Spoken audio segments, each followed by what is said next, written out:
माँ दुर्गा के स्कंद माता अवतार की एक कहानी है। माता सती द्वारा अपने देह त्याग देने के बाद भगवान शिव ने खुद को सजा देने के लिए स्वयं को सांसारिक बंधनों से दूर कर लिया और एक तपस्वी के रूप में पहाड़ों पर जाकर कड़ी सर्दी में तपस्या करने लगे।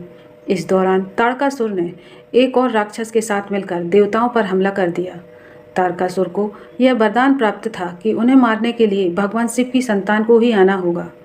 उन राक्षसों ने चारों ओर त्राही त्राही मचा दी, आसपास हर किसी को परेशान कर रखा था।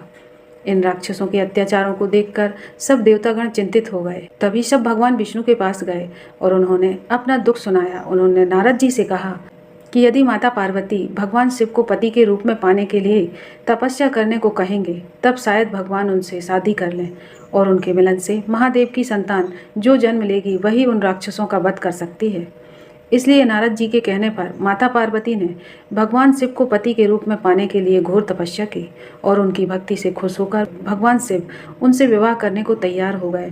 विवाह के बाद भगवान की ऊर्जा से एक बीज का जन्म हुआ। बीज के अत्यधिक गर्म होने के कारण उसे अग्निदेव को सरवना नदी में सुरक्षित रखने को सौंप दिया गया। अग्निदेव भी उसकी गर्मी सहन न कर पाए, इसलिए उन्होंने उस बीज को गंगा को सौंप दिया, जो आखिर में सरवना झील में उसे ले गई, जहां माता पार्वती पहले से ही पानी के रूप में मौजूद थी और उस बीज को धारण करते ही गर्भवती हो गई।